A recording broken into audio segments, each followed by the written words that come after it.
Yes, good morning. Good morning. I was just listening to you. You keep pointing at the Obama administration Yes.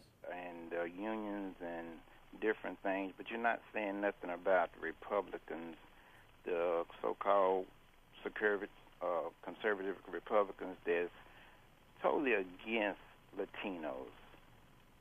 They're making laws. They want to repeal the 14th Amendment, but you don't talk nothing about that. It's only about what Obama doing. Look around you. It's obvious. You see it in all the headlines. You see it on TV all the time. So what can I say about the conservative supporting your principles?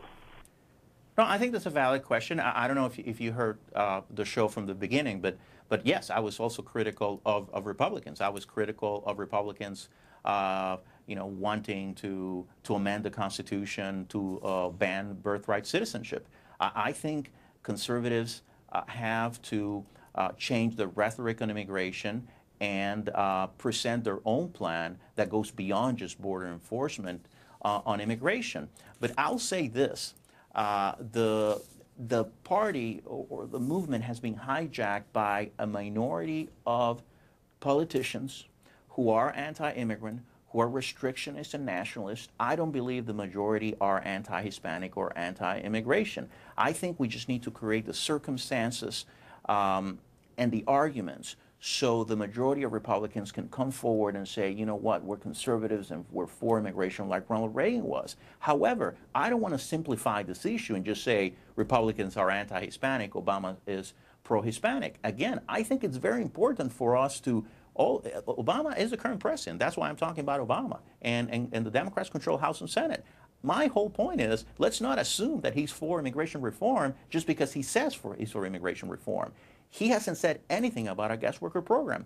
And an immigration reform without a guest worker program is not immigration reform, because it means that you don't want to see more workers coming from Latin America, workers that our economy needs. So frankly, I don't believe he's really for immigration reform.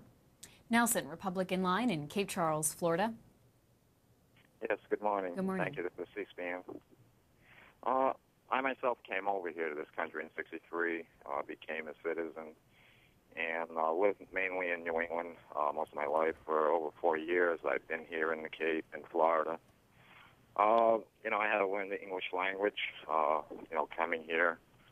And I basically think there's some flaws in your situation of what you're trying to stand up for.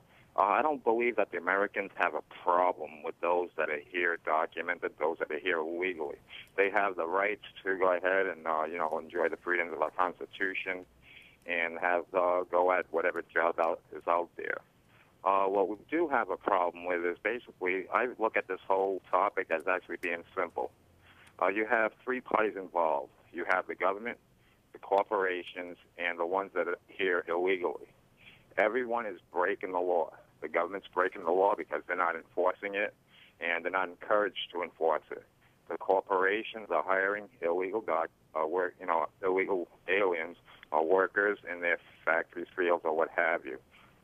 Plus, you have the person here that's just trying to, he's illegal, but he's breaking the law even though he's trying to just have a better life. And I do have Latino friends here and everything else. Most of them are, documented illegal or citizens. And so the issue and the Constitution is for Americans that are citizens, or at least here documented properly. Well, you have a very good point, and we have a dysfunctional immigration system that we need to fix.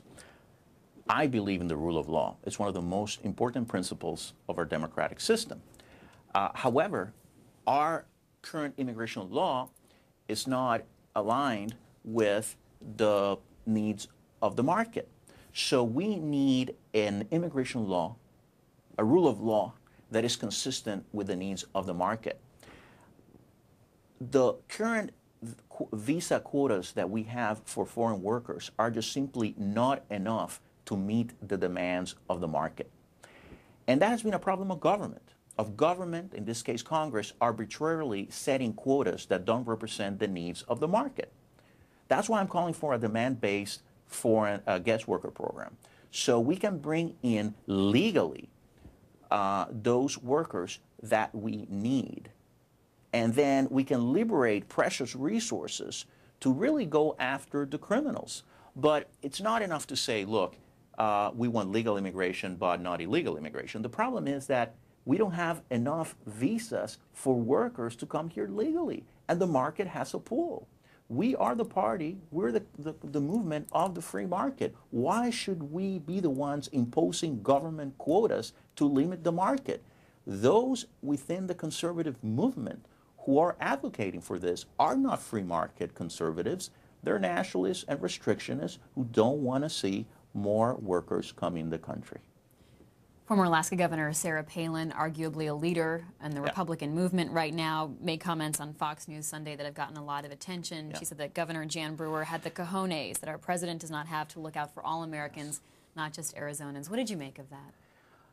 Well, needless to say, that's a word that in Spanish you just don't say, but it's sadly become an idiomatic expression in English. Look, she's absolutely right. This administration has failed to enforce the border. We need to deploy assets, all of the assets we have at our disposal to the border. He hasn't.